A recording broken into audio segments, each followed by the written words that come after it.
ഈ പ്രോഗ്രാം നിങ്ങൾക്കായി അവതരിപ്പിക്കുന്നത് നിങ്ങളുടെ ഡിജിറ്റൽ ലോകം യാഥാർത്ഥ്യമാക്കൂ ഞങ്ങളിലൂടെ.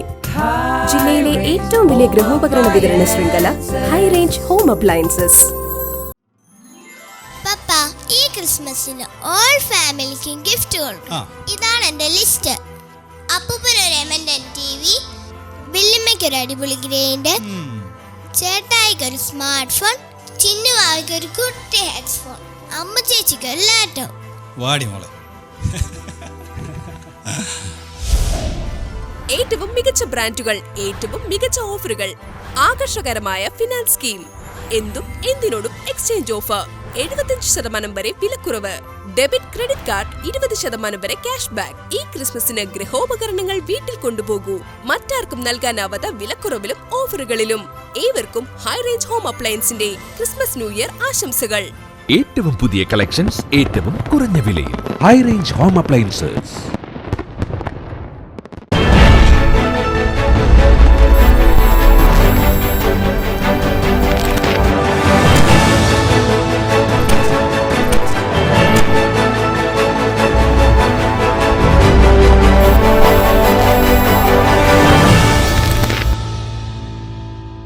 നമസ്കാരം. ഫേസ് ടു ഫേസിലേക്ക് സ്വാഗതം.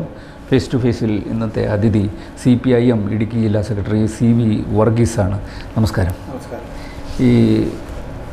ഇപ്പോൾ നമ്മൾ ഈ ഫേസ് ടു ഫേസിൽ ഇരിക്കുമ്പോൾ, അഭിമുഖത്തിലിരിക്കുമ്പോൾ ഒരു സംഘർഷഭരിതമായ അന്തരീക്ഷമാണോ എന്ന് ചോദിച്ചാൽ ഇടുക്കിയിൽ അങ്ങനെ വേണമെങ്കിൽ വിശേഷിപ്പിക്കാം. ഭൂപതിവ് നിയമവുമായി ബന്ധപ്പെട്ട് അത് ഒപ്പിടണമെന്നാവശ്യപ്പെട്ട് ഇടതുപക്ഷ ജനാധിപത്യ മുന്നണിയുടെ ആളുകൾ ഇവിടെ നിന്നും തിരുവനന്തപുരത്തേക്ക് രാജ്ഭവനിലേക്ക് മാർച്ച് ധാരണ സംഘടിപ്പിച്ചിരുന്നു. അതേ ദിവസം ഗവർണർ അവിടെ നിന്ന് വണ്ടി കയറി ഇടുക്കിയിലേക്കും വരുന്ന ഒരു സന്നിധി, ഒരു അപൂർവങ്ങൾ എന്ന് വേണമെങ്കിൽ പറയാം. ഒരു സ്ഥലത്തേക്ക് ചെല്ലുന്ന ആൾ ഇങ്ങോട്ട് വരുന്നു. അങ്ങനെ ഒരു സിറ്റുവേഷൻ. അതോടൊപ്പം തന്നെ ഇടുക്കിയിൽ ഹർത്താലും.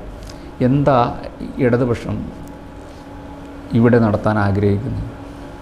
സംഘർഷത്തിന് അന്തരീക്ഷമൊന്നുമില്ല. കാരണം ഇടുക്കി ജില്ലയിലെ 6.5 പതിറ്റാണ്ട് കാലം നമ്മൾ മുമ്പ് ചർച്ച ചെയ്തിട്ടുള്ളതുപോലെ 6.5 പതിറ്റാണ്ട് കാലമായി ജനങ്ങളുടെ ഒരു ആവശ്യമാണ് ഒരു ഘട്ടത്തിൽ നിയമസഭ ഏതെണ്ണം അംഗീകരിച്ചു. അത് ഗവർണർ ഒപ്പിടുക എന്നുള്ളത് ഭരണഘടനാപരമായ അദ്ദേഹത്തിൻ്റെ ബാധ്യത നിർവഹിക്കപ്പെടേണ്ടതാണ്. യഥാർത്ഥത്തിൽ അദ്ദേഹം ഒരു ഫെഡറൽ സംവിധാനങ്ങൾക്കെല്ലാം എതിരായി ഒരു നിലപാട് സ്വീകരിച്ചു. BJPയുടെ KPCന്റെ അധ്യക്ഷനായി പ്രവർത്തിക്കുന്നത് കൂടിയാണ് അദ്ദേഹം. കേന്ദ്ര ഭരണഘടനാ വ്യവസ്ഥയുടെ സ്ഥാപനത്തിൻ്റെ തലവനെന്ന് പറയാൻ വേണ്ടി കഴിയും. മറ്റു പല വിഷയങ്ങളോടും ഗവൺമെൻറ്റിനോട് അദ്ദേഹത്തിന് അഭിപ്രായ വ്യത്യാസം ഉണ്ടാവാം. ഇപ്പോൾ സർവകലാശാല ബില്ലിൻ്റെ കാര്യത്തിൽ ചിലപ്പോൾ അദ്ദേഹത്തിൻ്റെ വീക്ഷണത്തിൽ ചില വ്യത്യസ്തത ഉണ്ടാവാം. മറ്റു പല ബില്ലുകൾക്കും ചിലപ്പോൾ വ്യത്യസ്തമായിട്ടുള്ള കേന്ദ്ര സംസ്ഥാന നയങ്ങളെ സംബന്ധിച്ചു ഗവൺമെൻറ് വ്യത്യസ്തമായ സമീപനങ്ങൾ, ആശയപരമായിട്ടുള്ള വിയോജിപ്പുണ്ടാകും. പക്ഷേ ഇടുക്കി ജനതയെ സംബന്ധിച്ചിടത്തോളം ഈ ബില്ല് പാസ്സാക്കിയെടുക്കുന്നതിന് കേന്ദ്ര സംസ്ഥാന ഗവൺമെൻറ്റുകളുടെ ഏതെങ്കിലുമുള്ള ഭരണഘടനാപരമായ ഏതെങ്കിലും വ്യതിയാനത്തിനുണ്ടാകുന്നൊരു കാര്യമുണ്ടായിരുന്നു. കാരണം ഇതൊരു ജില്ലയിലെ ജനങ്ങളെ ബാധിക്കുന്ന, അവൻ്റെ ജീവിതത്തെ, അവൻ്റെ ആവാസ വ്യവസ്ഥയെ ബാധിക്കുന്ന ഒരു കാര്യമാണ്. മറ്റൊന്നും ആലോചിക്കാതെ ഒരു സാമൂഹികമായ ഒരു ഭരണഘടനാ സ്ഥാപനത്തിന് തലവനെന്ന രൂപത്തിൽ ഈ ബില്ല് ഉൾപ്പെടുന്നതിന് യാതൊരു വിധമായ തടസ്സം ഉണ്ടാവേണ്ട കാര്യമില്ല. എന്നാൽ ഇടതുപക്ഷ ജനാധിപത്യപരമായ ഗവൺമെൻറ്റിനോടുള്ള എല്ലാ വിഷയത്തിനോടും ധിക്കാരപൂർവ്വവും അല്ലെങ്കിൽ നിഷേധപൂർവ്വമായ സമീപനം സ്വീകരിക്കുന്ന വിഷയത്തിൻ്റെ അടിസ്ഥാനത്തിലാണ് ബില്ല് മാറ്റിവെച്ചത്. അതുകൊണ്ട് ഞങ്ങൾ ഇതിനെതിരായിട്ടുള്ള ശക്തമായ സമരത്തിന് ഭാഗമായി നിശ്ചയിച്ചതാണ് മാർച്ച്. ഇത് ജില്ലയിലേക്ക് ഈ ഗവർണർ വരുമ്പോൾ ഗവർണറോടുള്ള പ്രതിഷേധത്തിനപ്പുറം ഈ മേഖലയിൽ ഈ സംഘടനയിൽപ്പെട്ട ആളുകൾക്കുണ്ടാകുന്നൊരു മനോവിഷം പാർട്ടി അല്ലെങ്കിൽ ഇടതുപക്ഷ ജനാധിപത്യ മുന്നണി കാണേണ്ടതല്ലേ? ഒരു പരിപാടി ഒരാളുടെ പ്രോഗ്രാം വാങ്ങി അത് മാറ്റിവെച്ച് മറ്റു സന്ദർഭത്തിൽ നടത്തുകയല്ല. ഒരു പ്രോഗ്രാം ഒരു ദിവസത്തെ ഒരു സാങ്കേതിക സംഭവം ഉണ്ടായി മാറ്റിവെക്കപ്പെടുന്ന ഒന്നും അത് ഇന്ത്യ രാജ്യത്ത് ഇതിനു മുമ്പ് ഒരിക്കൽ പോലും ഒരു സംഭവം നടത്തിയിട്ടില്ല എന്ന് പറയാൻ പറ്റില്ല. അപ്പോൾ ഒന്ന് BJPയുടെ നേതാവായി മാറിക്കൊണ്ടിരിക്കുന്ന കേരള ഗവർണർ നടത്തുന്ന RSSൻ്റെ രാഷ്ട്രീയ അജണ്ടയുടെ അതിൻ്റെ ചട്ടുകമായി ഇടുക്കി ജില്ലയിലെ വ്യാപാരി വ്യവസായി സമൂഹത്തെ എത്തിക്കാൻ ആ തൊഴുത്തിൽ കൊണ്ട് കെട്ടാൻ മർച്ചൻ്റ് അസോസിയേഷൻ്റെ ഭാരവാഹികൾ ശ്രമിക്കുന്നുണ്ട്. ആ ശ്രമത്തിൻ്റെ ഭാഗമാണിത്. ഒരു പരിപാടി മാറ്റിവെക്കപ്പെടുക, ഒരു ഹർത്താൽ പ്രഖ്യാപിക്കുമ്പോൾ മാറ്റിവെക്കപ്പെടുക എന്നൊക്കെ ഉള്ളത് സ്വാഭാവിക കാര്യമാണ്. ഇന്ന് എത്രയോ വലിയ ആധുനിക സംവിധാനമുണ്ട്. ശരി, അങ്ങനെയാണെങ്കിൽ ഞങ്ങൾ ഈ പരിപാടി ഒരു ഓൺലൈനാക്കിയേക്കാം. ഈ വിഷയത്തിനോട് ഞങ്ങൾക്ക് താല്പര്യമുണ്ട്. ഞാൻ ചോദിക്കുന്നത്, ജില്ലയിലെ ഭൂപ്രശ്നങ്ങളിൽ നിന്ന് മാറി നിൽക്കാൻ വ്യാപാരി എത്രയോ സമരം നടത്തി. അവരിപ്പോൾ അതിൻ്റെ ഭാഗമായി നേതൃത്വം നൽകി കമ്മിറ്റി രൂപീകരിച്ചിട്ടില്ലേ? അവരോട് ഞാൻ മിനിഞ്ഞാന്ന് സംസാരിച്ചല്ലോ. ഈ ബില്ലുമായി ബന്ധപ്പെടുത്തി നിങ്ങൾക്കുള്ള തർക്കങ്ങളുണ്ടെങ്കിൽ നമുക്ക് ചർച്ച ചെയ്യാം. ചട്ടമുണ്ടാക്കുന്നതിന് നിങ്ങൾ ഇപ്പം തന്നെ നിങ്ങളുടെ ക്രിയാത്മകമായ നിർദ്ദേശം തയ്യാറാക്കിക്കും. നിങ്ങൾ ഏത് നിർദ്ദേശമായിട്ട് തയ്യാറാക്കാം. മുഖ്യമന്ത്രിയും റവന്യൂ മന്ത്രിയും നിയമവകുപ്പ് മന്ത്രിയുമായി പോയി ചർച്ച ചെയ്യാം. അതിനൊന്നും ഞങ്ങൾക്ക് തർക്കമില്ല. അതിനിപ്പോഴും ആ ഒരു സമയം ഞങ്ങൾക്കുള്ളൂ. അത് ചർച്ച ചെയ്യാം. നിങ്ങളുടെ സമയം നിശ്ചയിച്ചു, ആ സമയം നിശ്ചയിച്ച് പോകാം. നിങ്ങൾക്കുള്ള ആശങ്ക എന്താണെന്ന് നിങ്ങൾ പറ. അത് വേറെ കാര്യം. അത് നാളെയാണേലും അവർ വന്നാൽ ചർച്ചയ്ക്ക് തയ്യാറുണ്ട്. അപ്പോൾ അത്തരം ഒരു സാഹചര്യത്തിൽ ബില്ലൊപ്പിടണമെന്നുള്ള ഏറ്റവും നിർണായകമായ ഒരു സന്ദർഭത്തിൽ നിൽക്കുമ്പോൾ ആ സമരത്തിനോട് അത്തരം ഒരു സമരം ഉയർത്തിപ്പിടിക്കുമ്പോൾ മാത്രമല്ല, ഞങ്ങൾ ഈ സമരം പ്രഖ്യാപിക്കപ്പെട്ടതിന് ശേഷമാണ് ഗവർണറുടെ ഡേറ്റ് കിട്ടിയെങ്കിലും ആ ഡേറ്റ് അവർ ആലോചന നടത്തിക്കൊണ്ടവർ പ്രഖ്യാപിക്കുകയുള്ളൂ. അതുകൊണ്ട് അതിനകത്തൊരു വിഭാഗത്തിനിടയിൽ അവരുടെ ചില സങ്കുചിതമായ താല്പര്യമുണ്ട്. അവർ ആ താല്പര്യമായിട്ട് പോട്ടെ.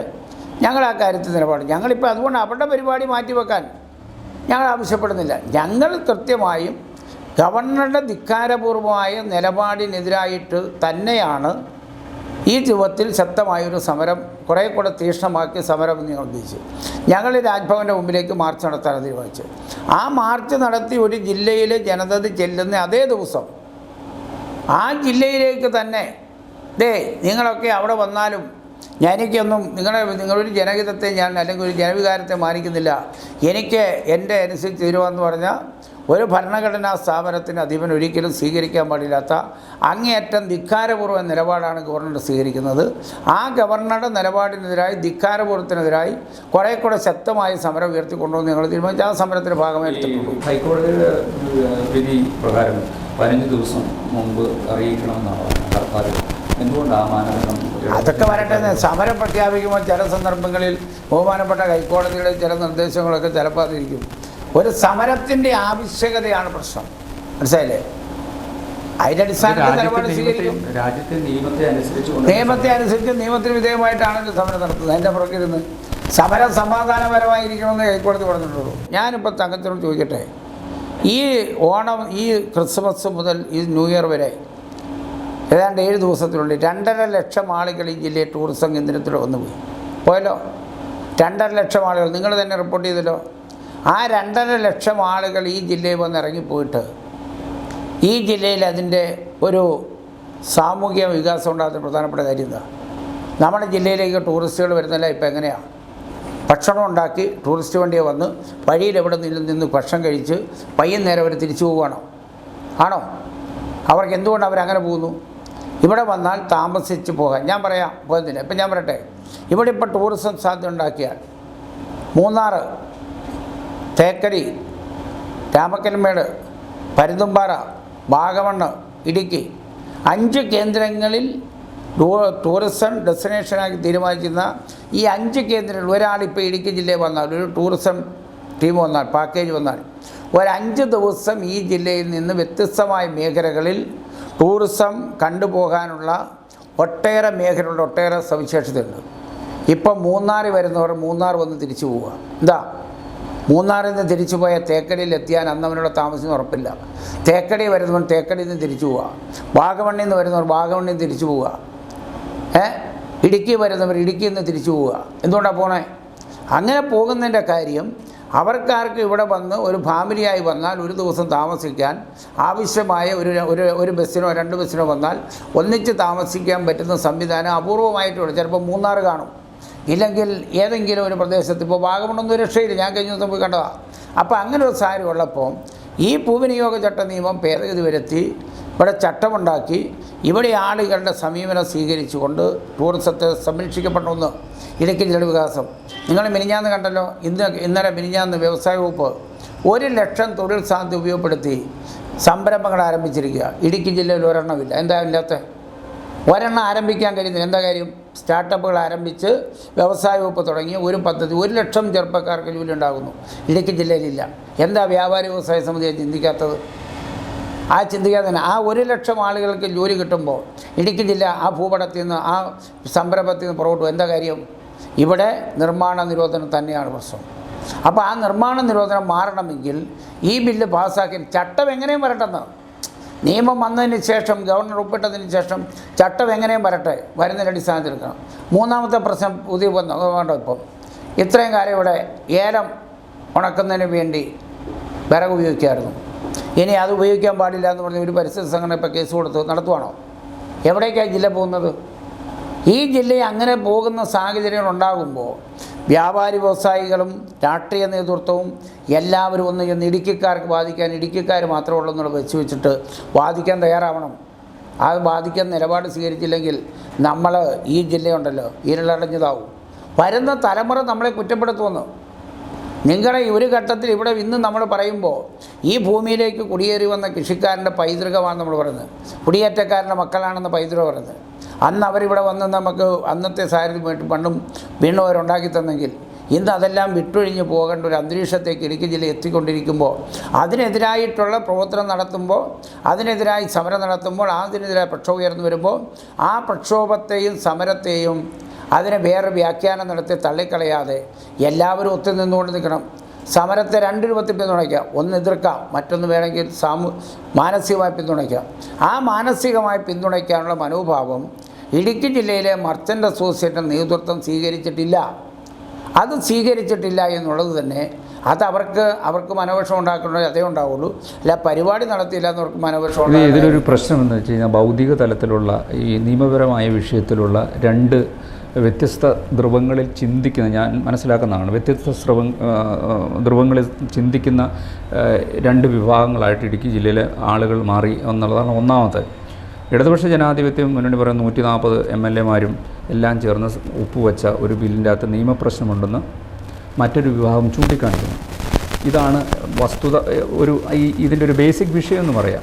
അപ്പോൾ ഈ 2023 ഭൂപതിവ് നിയമ ഭേദഗതി ബില്ലിൽ അത് തൃപ്തികരമായിട്ടില്ല എന്ന ഒരു ആക്ഷേപം ഇവർ ഉന്നയിക്കുമ്പോൾ, അങ്ങനെ ആ ബില്ലിൽ പ്രശ്നങ്ങളുണ്ടെങ്കിൽ, അതായത് നിയമമാണ് ഭേദഗതി, ചട്ടമല്ലല്ലോ ഭേദഗതി, അപ്പോൾ ഒരു പ്രശ്നങ്ങളോടുകൂടി ഒരു നിയമ ഭേദഗതി കൊണ്ടുവരുന്നതിനപ്പുറം ഇടതുപക്ഷ ജനാധിപത്യ മുന്നണി സാധാരണ മനുഷ്യരുടെ അഭിപ്രായങ്ങൾ സ്വീകരിക്കുന്ന ഒരു മുന്നണിയാണല്ലോ. കാരണം പാർട്ടി കെട്ടിപ്പടുത്തതെല്ലാം സാധാരണ മണ്ണിൽ പണിയെടുക്കുന്ന മനുഷ്യരുടെ ആശയങ്ങളും അഭിലാഷങ്ങളും ഒക്കെ സാക്ഷാത്കരിക്കുന്ന ഒരു പാർട്ടി എന്ന നിലയിൽ ഈ വിഷയങ്ങളിൽ ഇത്ര ഒരു പ്രശ്നങ്ങളുണ്ട്, അല്ലെങ്കിൽ ഈ ഭൂപതിവ് നിയമ ഭേദഗതിയിൽ ഒരു വിഭാഗം ഇതിനിങ്ങനെ ആക്ഷേപം, പ്രതിപക്ഷത്തിനപ്പുറം മറ്റൊരു വിഭാഗം ആക്ഷേപം ഉന്നയിക്കുന്നു എന്നുള്ളതാണ് ഒന്ന് വസ്തുത മനസ്സിലാക്കേണ്ടത്.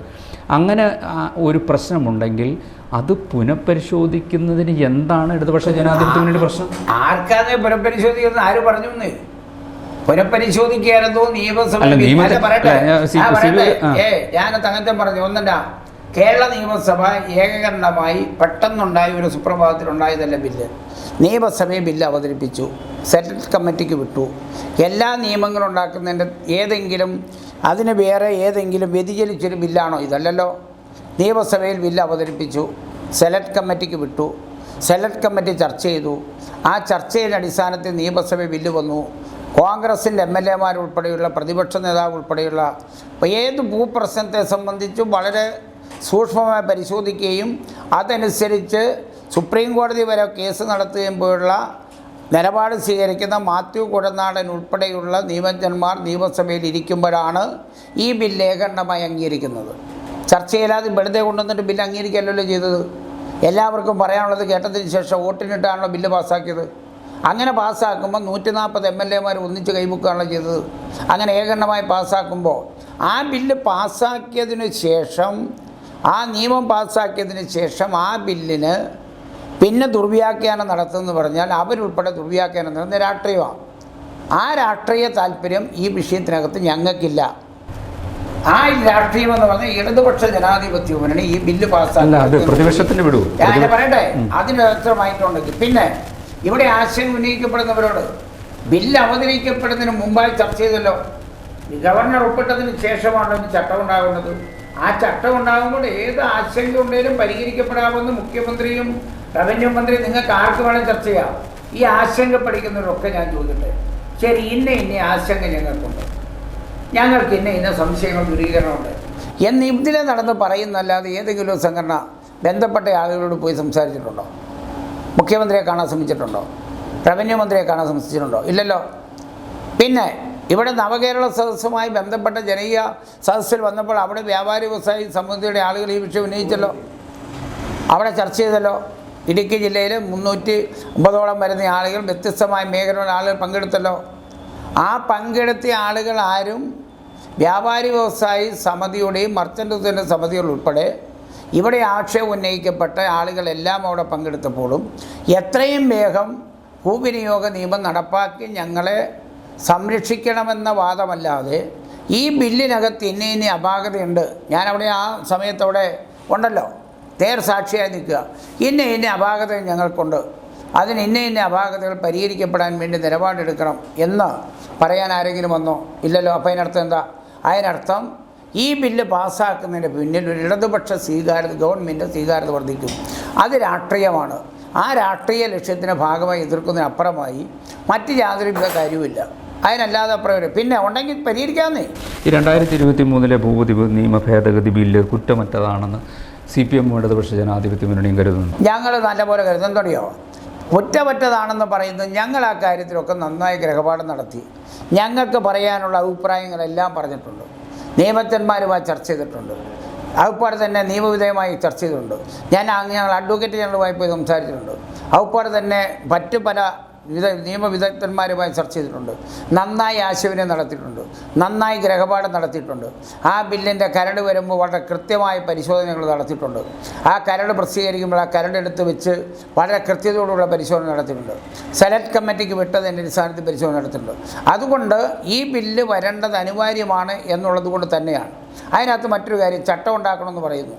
23 ചട്ടങ്ങൾ ഉണ്ടാക്കിക്കൊണ്ട് സുപ്രീം കോടതി ഹൈക്കോടതിയിലും എല്ലാം പോയപ്പോൾ ചോദിച്ചത് നിയമം എന്താണെന്ന് ചോദിച്ചത്. നിയമം ഉണ്ടാക്കാനാണ് പറഞ്ഞത്. നിയമം ഉണ്ടാക്കിയിട്ടുണ്ട്. നിയമത്തിനകത്ത് പരിഹാരം ഉണ്ടെങ്കിൽ പരിഹരിക്കാമെന്ന്.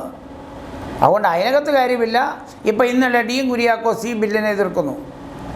മാത്യു കുഴൽനാടിന് ഇല്ലാത്ത അഭിപ്രായം എവിടുന്ന ഡി കുര്യാക്കോസിന് ഇപ്പോൾ വരുന്നത്? അത് രാഷ്ട്രീയമാണെന്ന്.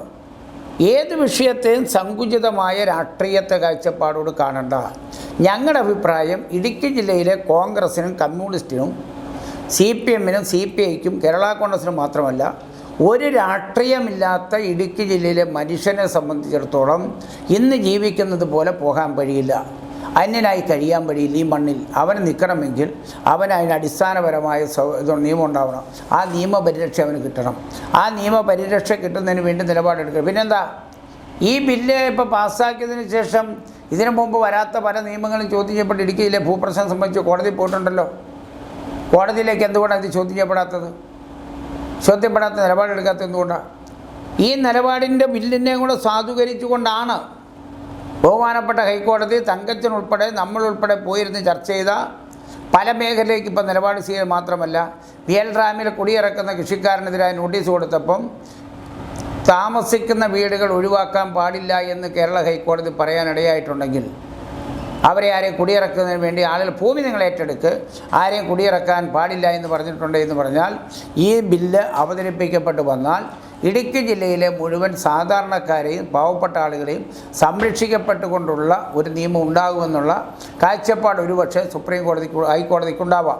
ആ ഹൈക്കോടതിയുടെ അത്തരമൊരു നിലപാട് ബില്ലിലൂടെ അവതരിപ്പിക്കപ്പെട്ടിരിക്കുന്ന സാഹചര്യത്തിലാണ് ഇതിന് മുമ്പ് എടുത്തിട്ടുള്ളതുപോലെ നിലപാട് ബഹുമാനപ്പെട്ട ഹൈക്കോടതി സ്വീകരിക്കാത്തത്.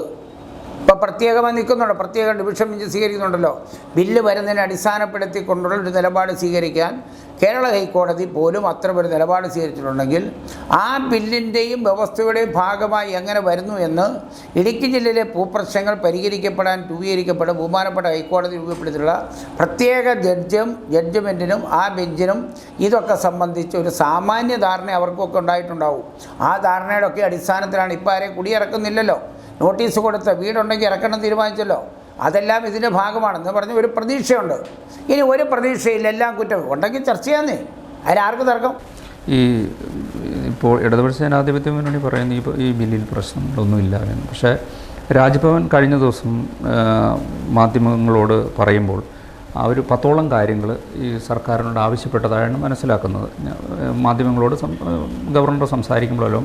പക്ഷേ ഒരു ചോദ്യത്തിനും മറുപടി നൽകില്ല എന്ന് പറഞ്ഞാൽ അതിന് പ്രധാനമായിട്ട് പറയുന്നത് ഈ കേരളത്തിൽ ഈ വ്യത്യസ്ത തരം ഭൂമിയുടെ നിയമങ്ങളും മറ്റു കാര്യങ്ങളുമുണ്ട്. അപ്പോൾ ഇത്തരം പ്രശ്നങ്ങളെ ഈ ലാൻഡ് അസൈൻമെൻറ്റ് പട്ടയങ്ങളിൽ മാത്രം ഇതുപോലെ ഒരു, അതായത് ഭൂമിയുടെ തരം മാറ്റൽ മാത്രമാണ്, ഭൂമിയുടെ തരം മാറ്റൽ നടക്കുന്നില്ല, കെട്ടിടങ്ങൾ മാത്രമാണ് തരം മാറ്റുന്നത്, ക്രമവൽക്കരണമാണ് നടക്കുന്നത്. എന്തുകൊണ്ടാണ് മറ്റു പട്ടയങ്ങളിൽ ഇല്ലാത്ത ഒരു ക്രമവൽക്കരണ നടപടി ലാൻഡ് അസൈൻമെൻറ്റ് പട്ടയങ്ങളിൽ കൊണ്ടുവരണം? ഒന്ന്. രണ്ട്, ഈ മൂന്നാറിൻ്റെ കയ്യേറ്റം ഒഴിപ്പിക്കുന്നതിന് വേണ്ടിയിട്ടാണ് ഈ നിയമം കൊണ്ടുവരുന്നതിനും നിയമത്തിൻ്റെ ആമുഖത്തിൽ തന്നെ പറയുന്നു. അങ്ങനെ മൂന്നാറിൽ വേറൊരു നിയമം നിലനിൽക്കുന്നു ഗവർണർ ചൂണ്ടിക്കാണിക്കുന്നു. അതായത് 1971 കണ്ണന്തേവൻ ഭൂമി വീണ്ടെടുക്കുന്ന നിയമമാണ് KDH ബില്ലിൽ നിലനിൽക്കുന്നത്. അവിടെ എങ്ങനെയാണ് ഈ ലാൻഡ് അസൈൻമെൻറ്റ് പട്ടയങ്ങളുടെ നിയമം ബാധകമാകുന്നതെന്ന് ചോദിക്കുന്നു. ഇതുപോലെ 10ഓളം ചോദ്യങ്ങൾ ഗവൺമെൻറ്റിനോട് ഗവർണർ ചോദിച്ചതായിട്ടാണ് രാജ്ഭവൻ പറയുന്നത്.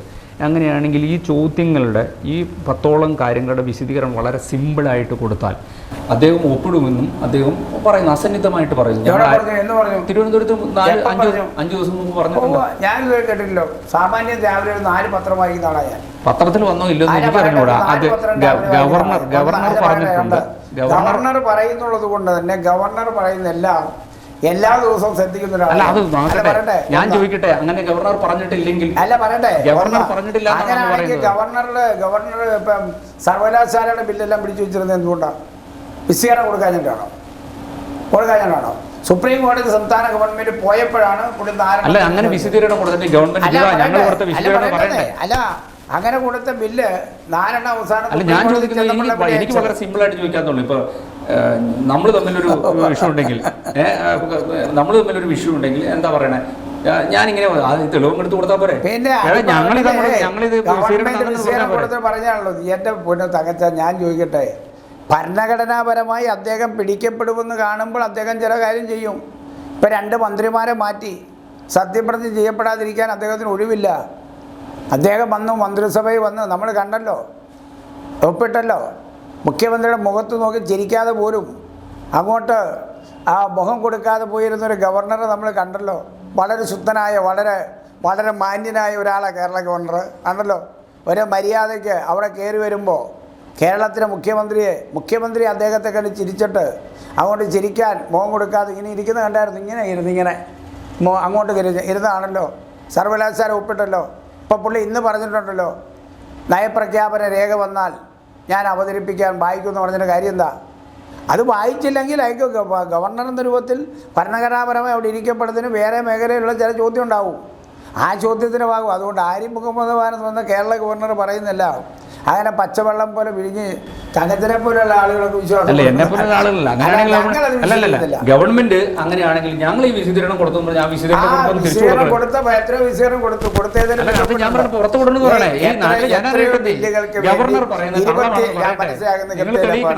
ഏതാണ്ട് 28ഓളം ബില്ലുകൾ അദ്ദേഹത്തിന്റെ മേശപ്പുറത്തിരുന്നിട്ട് അങ്ങേര് ഒരെണ്ണത്തിനും ബില്ല് ഒപ്പിടാതെ RSSകാരായ ആളുകൾ വെച്ചപ്പോൾ AVP-കാരായ ആളുകൾ വെച്ചത് സംഘപരിവാറുകാർ വെച്ചാൽ എന്നാ സർവകലാശാല എന്ന് ചോദിച്ച കേരളത്തിലെ ഗവർണർ. അല്ല ഞാൻ ചോദിക്കുന്നത്, അല്ല അതൊക്കെ ഞാൻ സമ്മതിച്ചു. ഗവർണർ ഈ ബില്ല് തടഞ്ഞു വെക്കുന്നത് ശരിയല്ല എന്നുള്ള നിലപാട് തന്നെയാണ് താങ്കളെ പോലെ തന്നെ എനിക്കും. പക്ഷേ ഞാൻ ചോദിക്കുന്നത്, ഗവർണർ ഇപ്പോൾ പറഞ്ഞിരിക്കുന്നത് ഈ ബില്ലിനൊന്നും വിശദീകരണം തന്നിട്ടില്ല എന്ന് പറഞ്ഞാൽ, അങ്ങനെ വിശദീകരണം ഗവൺമെന്റ് കൊടുത്തിട്ട് വിശദീകരണം കൊടുക്കണം. അപ്പോൾ കള്ളം പൊളി ഇല്ലെന്ന് ഞാൻ ചോദിക്കട്ടെ. കള്ളം പൊളിക്കട്ടെ. ഗവർണർ എന്ന് പറയുന്ന കേരളത്തിൻ്റെ ഗവർണർ ഇന്ന് പച്ചയായ ഇടതുപക്ഷ വിരുദ്ധ രാഷ്ട്രീയവും ഗവൺമെൻറ്റിനെതിരായി ഉപയോഗപ്പെടുത്താൻ കഴിയുന്ന ഏത് വെല്ലുവിളി ഉയർത്തിയും അതിൻ്റെ ഭാഗമായി പറയട്ടെ ആ ഗവൺമെൻറ്റിനെ പിന്തുണയ്ക്കുന്ന ജനതയോ ആ ജനതയുമായി ബന്ധപ്പെട്ട ഏത് വിഷയത്തിനകത്തും തൻ്റെ ധിക്കാരപൂർവമായ നിലപാടെടുക്കുമെന്നുള്ളതിന് ഉദാഹരണമാണ് 3 മാസക്കാലം മുമ്പ് ഇടുക്കി ജില്ലയിൽ മർച്ചൻ്റ് അസോസിയേഷൻകാർ ഒരു പരിപാടി ചോദിച്ചിട്ട് അതൊന്നും കൊടുക്കാതെ ഞങ്ങൾ 26-ാം തീയതി രാജ്ഭവൻ മാർച്ച് ഡിസംബർ 26-ാം തീയതി 16-ാം തീയതി ഞങ്ങൾ മാർച്ച് സമരം പ്രഖ്യാപിച്ചതിന് ശേഷം ആ സമരം പ്രഖ്യാപിക്കപ്പെട്ടതിന് ശേഷം ഇവിടെ കൃത്യം ആ ജനുവരി 9-ന് തന്നെ ഇടുക്കിയിലേക്ക് ശരി മർച്ചൻ്റുകാർ ചോദിച്ചിരുന്നൊരു സൗകര്യം ഉപയോഗപ്പെടുത്തി ആ ഡേറ്റ് തന്നെ കൊടുത്ത ഗവർണർ വളരെ ഭംഗിയായ വളരെ ശുദ്ധനായ ഒരു അയ്യോബാബുവായ ഒരു പാവപ്പെട്ട ശുദ്ധനായ മനുഷ്യനാണെന്നൊക്കെ അങ്ങ് ധരിച്ചു പോയാൽ മനുഷ്യത്വം എന്ന് പറയുന്നത് മനുഷ്യനെന്ന് പറയുന്നത് എന്താണെന്നുള്ളത് പുതിയ വ്യാഖ്യാനം വല്ലതും ഉണ്ടോ കണ്ടെത്തേണ്ടി വരും. എന്തായാലും ഈ കാര്യത്തിൽ ഇപ്പോൾ ഗവർണർ പറയുന്ന പച്ച കള്ളമാണെങ്കിൽ ആ കള്ളം മൂളിക്കേണ്ടത് അത്യാവശ്യമാണ്. സമരം മാത്രം പോരാ, തെളിവുകൾ പുറത്തു കൊടുക്കണം. ആ തെളിവുകൾ പുറത്ത് ഗവർണർ ഇന്ന ദിവസം ഞങ്ങൾ വിശദീകരണം എന്താ കൊടുത്തെന്ന് പറയണ്ട, പക്ഷെ ഇന്ന ദിവസം ഡേറ്റിൽ ഇന്ന തീയതിയിൽ ഞങ്ങൾ വിശദീകരണം കൊടുത്തത് എല്ലാ കാര്യവും ജനങ്ങളുടെ പത്രങ്ങളുടെ മുമ്പിലേക്ക് രേഖ കൊടുക്കുന്ന ആളാണല്ലോ. എന്നാൽ ഇങ്ങനെ 10ഓളം വരുന്ന എനിക്ക് സംശയമുണ്ട്. അതുകൊണ്ട്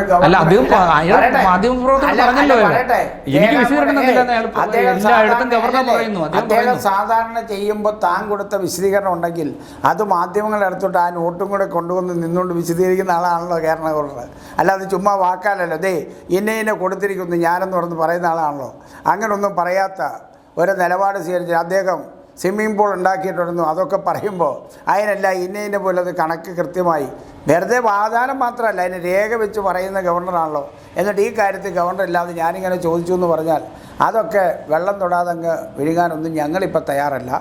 ഈ രാജ്യത്ത് മര്യാദയ്ക്ക് നിയമം നടപ്പാക്കാൻ അദ്ദേഹം തയ്യാറാവണം. അദ്ദേഹത്തെ തിരുത്തുക എന്ന് തന്നെയാണ് ഞങ്ങളുടെ ലക്ഷ്യമുള്ളൂ. ആ തിരുത്താൻ വേണ്ടിയുള്ള സമരത്തിലേക്ക് ഞങ്ങൾ ഇത് മാത്രമല്ല, ഞങ്ങളിത് ഒപ്പിട്ടില്ലെങ്കിൽ സംസ്ഥാന ഗവൺമെൻറ് പോയിട്ടുണ്ട്. ഞങ്ങളിനി അടുത്ത സ്റ്റെപ്പ് ആലോചിക്കുന്നത് സംസ്ഥാന ഗവൺമെൻറ് അനുമതി തരുമെങ്കിൽ ഞങ്ങൾ ഗവർണറോട് ഈ ബില്ല് ഒപ്പിടണമെന്ന് പറഞ്ഞ് സുപ്രീം കോടതി സമീപിക്കുന്ന കച്ച ഒരു തർക്കവും വേണ്ട. ഞങ്ങൾ ഈ 9-ാം തീയതി സമരം മാത്രമല്ല, ഞങ്ങൾ അതിൻ്റെ നിയമസാധ്യത പഠിക്കാൻ തീരുമാനിച്ചിട്ടുണ്ട്. ഇടുക്കി ജില്ലയിലെ ജനങ്ങൾക്ക് ഈ ബില്ല് ഒപ്പിടാൻ ഗവൺമെൻറ് വ്യത്യസ്തമായി സുപ്രീം കോടതിയുടെ മുമ്പാകെ ഈ ജില്ലയുടെ ജനതയുടെ ഇങ്ങനെ പ്രശ്നമുണ്ട്, അതിന് പരിഹാരം ഉണ്ടാക്കി തരണമെന്ന് പറഞ്ഞ് സുപ്രീം കോടതി പോകാനുള്ള നിയമപരമായ വ്യവസ്ഥ ഞങ്ങൾ പഠിക്കുന്നുണ്ട്. അങ്ങനെ പഠിച്ച് ഞങ്ങൾ ഗവർണർക്കെതിരെ സുപ്രീം കോടതി പോകാൻ അവസരം വന്നാൽ ഞങ്ങൾ പോകും. സാധ്യത നിയമപരമായ സാധ്യത എന്നാന്ന് പഠിച്ചുകൊണ്ടിരിക്കുക. അല്ലാതെ 9-ാം തീയതി സമരം അങ്ങ് അവസാനിപ്പിച്ചിട്ട് ഇത് അവസാനിപ്പിക്കാനല്ല, തുടക്കമാണ്. അതിന് ജനകീയമായ സമരം ആദ്യം നടത്തും. ആ ജനകീയ സമരത്തിനോടൊപ്പം തന്നെ നിയമപരമായ ഈ ബില്ല് ഒപ്പിട്ട്, കാരണം ഇത് ഇടുക്കി ജില്ലയുടെ ജനങ്ങളുടെ ആവശ്യമാണ്, നിയമപരമായി ഒപ്പിടാൻ ഗവർണർക്കെതിരായി സുപ്രീം കോടതി പോകാൻ സാധ്യതയുണ്ടെങ്കിൽ സ്വീകരിക്കുമെങ്കിൽ അതിൽ നിയമപരമായ സാധ്യത ഉണ്ടെന്ന് നോക്കണം. അങ്ങനെ ഉണ്ടെങ്കിൽ ഞങ്ങൾ അതിനു വേണ്ടി പോകും, അതിനൊരു തർക്കവും വേണ്ട. ആ നിലയിലേക്ക് ഞങ്ങളിത് ഏറ്റെടുക്കാൻ തീരുമാനിച്ചുള്ളത്. അല്ല ഞങ്ങൾ അവിടെ പോയി 9-ാം തീയതി അവിടെ സമരം നടത്തി ഇവിടെ ഹർത്താലും പ്രഖ്യാപിച്ചുകൊണ്ട് അവസാനിപ്പിക്കാനല്ല, ഈ വിഷയത്തിന് പരിഹാരം ഉണ്ടായിക്കൊണ്ട് ഞങ്ങൾ പിന്തിരിയുള്ളൂ. അതിനൊരു തർക്കം വേണ്ട, ഞങ്ങളതും നോക്കും. ഞങ്ങളിത് നോക്കിയതിന് ശേഷം നിയമപരമായി ഇന്നലെ തന്നെ ഞങ്ങളത് ആലോചിച്ചിട്ടുണ്ട്, നിയമജ്ഞന്മാരുമായി ചർച്ച ചെയ്യപ്പെടുന്നുണ്ട്. ഈ ജില്ലയിലെ ജനങ്ങൾക്കൊരു പൊതു താല്പര്യ ഹർജി ഗവർണറുടെ നടപടിക്കെതിരായി സുപ്രീം കോടതി കൊടുക്കാൻ സാധ്യതയുണ്ടെങ്കിൽ അതിൻ്റെ നിയമസാധ്യത പഠിക്കുന്നുണ്ട്. ഉണ്ടെങ്കിൽ ഞങ്ങൾ ആ നിയമസാധ്യത ചോദിക്കപ്പെടും, അതിനൊരു തർക്കവും വേണ്ട. അപ്പോൾ അന്നേരം ഇപ്പോൾ ഗവർണറെ കൊണ്ടുവന്ന് ഈ പറയുന്ന പോരാട്ട നാടകം നടത്തുന്ന മർച്ചൻ്റ് അസോസിയേഷൻകാരും ഞങ്ങളോട് നിന്നാൽ മതി. അതിന് ഞങ്ങളല്ല, അവരുടെ പിന്തുണയും ഞങ്ങൾ അഭ്യർത്ഥിക്കും. അന്നേരം അതിനും തർക്കമില്ല. ഞങ്ങൾ ഈ കാര്യത്തിൽ ആരോടും ഈ പറയുന്ന ഡി കുര്യാക്കോസ് ഞങ്ങളോട് ഈ കാര്യത്തിൽ വന്ന് ഞങ്ങൾ കൂടുന്നു, ഞങ്ങൾക്കൊരു തർക്കമില്ല. ഇനി അദ്ദേഹം എന്നാൽ ഒന്ന് അഭ്യർത്ഥിക്കണമല്ലോ, അദ്ദേഹത്തിൻ്റെ നേതാക്കന്മാരുടെ കൂടിയല്ലേ ഈ ബില്ല് പാസ്സാക്കിയത്, ഒപ്പയർത്തിക്കണം. എന്നിട്ട് പുള്ളി ഇന്നലെ BJP കോൺഗ്രസ് നമ്മൾ ഒത്തുകളിയാണെന്ന് പറഞ്ഞിട്ട്, അല്ല CPM നമ്മൾ ഒത്തുകളിയാണെന്ന് പറഞ്ഞിട്ടില്ലേ, അതൊരു പാഴ് വസ്തു. അത് പോട്ടെ, അത് ഞാനിപ്പോൾ പറയുന്നില്ല. അതുകൊണ്ട് ഇതാ കാര്യം, അതുകൊണ്ട് ഞങ്ങളങ്ങനെ നേരിടും. ഭൂപതിവ് നിയമ ഭേദഗതി അല്ലെങ്കിൽ ഭൂപതിവ് നിയമം ബാധകമായിട്ടുള്ളത് സംസ്ഥാനത്തെ 14 ജില്ലകളിലുമാണ്. എന്തുകൊണ്ടാണ് ഇടുക്കി ജില്ലയിൽ മാത്രം ഒരു സമരം? 14 ജില്ലകളിൽ നിന്ന് വ്യത്യസ്തമായി 1960 ശേഷമുള്ള പട്ടയങ്ങളല്ലാണല്ലോ. 14 ജില്ലകളിൽ നിന്ന് വ്യത്യസ്തമായി തന്നെയാണല്ലോ നമ്മുടെ ജില്ല പൂർണ്ണമാണ്. മറ്റ് പല ജില്ലകളുടെ ഏതെങ്കിലുമൊക്കെ പ്രദേശത്ത് മലയോര മേഖല ഭാഗികമായി മകര പ്രശ്നമാണ്. ഇടുക്കി ജില്ലയാണ് പൂർണ്ണമായും ഈ നിയമത്തിൻ്റെ പിടിയിൽ ഇന്ന് സ്തംഭിച്ച് നിൽക്കുന്നത്. അതുകൊണ്ട് തന്നെയാണ് ഇടുക്കി ജില്ല ഏറ്റവും പ്രധാനമായി ഇടുക്കി ജില്ലക്കാരുടെ ഒരു ആവശ്യമായിരുന്നല്ലോ. അത് തന്നെയല്ല, ഇടുക്കി ജില്ലയ്ക്കാണല്ലോ ഒട്ടേറെ ഭൂ നിയമങ്ങൾക്കകത്ത് നമുക്കുണ്ടായിട്ടുള്ള നമ്മുടെ എல்லை പട്ടയത്തിൻ്റെ പ്രശ്നം, 93 ഭൂവിനിയോഗ ചട്ട നിയമം എല്ലാം നമുക്കാണല്ലോ പ്രധാനമായി ബാധകമായിട്ടുള്ളത്. അതുകൊണ്ടാണ് ഇടുക്കി ജില്ലയിലൊരു ഞങ്ങൾ സംഘടിപ്പിക്കാൻ തീരുമാനിച്ചിട്ടുള്ളത്. മറ്റു ജില്ലകളിലും ഈ നിയമം തന്നെ ബാധകമാണല്ലോ. അപ്പോൾ ഞാൻ ചോദിച്ചതെന്ന് വെച്ചാൽ അവിടുത്തെ ആളുകൾക്കും പ്രതിഷേധമുണ്ട്. ജില്ലകളിൽ ഇത്രയും രൂക്ഷമായ പ്രശ്നങ്ങളില്ല. നിർമ്മാണ നിരോധനം നടത്തുന്നതിന് വേണ്ടി നിർമ്മാണ നടത്തുന്ന മറ്റ് ജില്ലകൾ പ്രശ്നങ്ങളില്ല. അപ്പോൾ മറ്റ് ജില്ലകളിൽ നിന്നും വ്യത്യസ്തമായി ഇടുക്കി ജില്ലയ്ക്ക് പ്രശ്നമുണ്ട്. അപ്പോൾ മറ്റ് ജില്ലകളിൽ നിന്നും വ്യത്യസ്തമായിട്ടില്ലാത്ത ഒരു പ്രശ്നമില്ലാത്തൊരു ജില്ലയായി മാറ്റുന്നതിന് ഒരു ഏകീകൃത ഭൂനിയമമല്ലേ വേണ്ടത്? അത് ഏകീകൃത ഭൂനിയമം വന്നോണ്ടെന്ന് അത് വേണമല്ലോ. അല്ല, അങ്ങനെയല്ലേ വേണ്ടതെന്ന് ചോദിക്കുന്നു. പല പട്ടയങ്ങളിലെ അത് പറഞ്ഞോണ്ട് ഈ ബില്ലിനകത്ത് ഏറ്റവും പ്രധാനപ്പെട്ട കാര്യം എന്താ, ഇടുക്കി ജില്ലയ്ക്ക് വേണ്ടി മാത്രമായുള്ള ഒരു ഭൂനിയമമല്ല ഇനിയും ഈ ചട്ടം, ഈ നിയമം വരുന്നതിനോടുകൂടി സ്ഥാപിതമാക്കാൻ പോകുന്നു.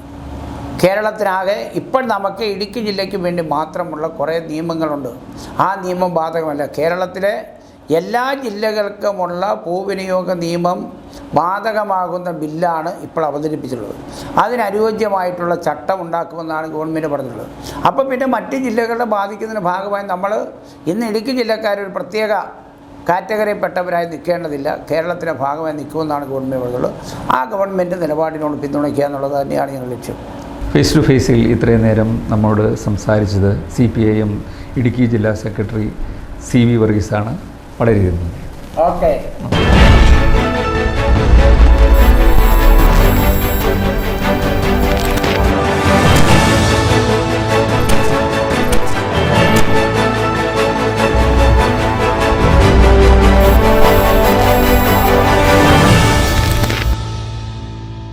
ഈ പ്രോഗ്രാം നിങ്ങൾക്കായി അവതരിപ്പിച്ചത് നിങ്ങളുടെ ഡിജിറ്റൽ ലോകം യാഥാർത്ഥ്യമാക്കൂ ഞങ്ങളിലൂടെ. ജില്ലയിലെ ഏറ്റവും വലിയ ഗൃഹോപകരണ വിതരണ ശൃംഖല ഹൈ റേഞ്ച് ഹോം അപ്ലയൻസസ്. പപ്പ, ഈ ക്രിസ്മസിന് ഓൾ ഫാമിലിക്കും ഗിഫ്റ്റ് കൊടുക്കും. ഇതാണ് എന്റെ ലിസ്റ്റ്. അപ്പൂപ്പനൊരു M&N TV, ബില്ലിമ്മയ്ക്കൊരു അടിപൊളി ഗ്രൈൻഡർ, ചേട്ടായിക്കൊരു സ്മാർട്ട് ഫോൺ, ചിന്നുവാവിക്കൊരു കുട്ടി ഹെഡ്ഫോൺ, അമ്മ ചേച്ചിക്കൊരു ലാപ്ടോപ്പ്. വാടി മോളെ. ഏറ്റവും മികച്ച ബ്രാൻഡുകൾ, ഏറ്റവും മികച്ച ഓഫറുകൾ, ആകർഷകരമായ ഫിനാൻസ് സ്കീം, എന്തും എന്തിനോടും എക്സ്ചേഞ്ച് ഓഫർ, 75% വരെ വിലക്കുറവ്, ഡെബിറ്റ് ക്രെഡിറ്റ് കാർഡ് 20% വരെ ക്യാഷ് ബാക്ക്. ഈ ക്രിസ്മസിന് ഗൃഹോപകരണങ്ങൾ വീട്ടിൽ കൊണ്ടുപോകൂ. മറ്റാർക്കും നൽകാനാവാത്ത വിലക്കുറവിലും ഓഫറുകളിലും. ഏവർക്കും ഹൈ റേഞ്ച് ഹോം അപ്ലയൻസിന്റെ ക്രിസ്മസ് ന്യൂ ഇയർ ആശംസകൾ.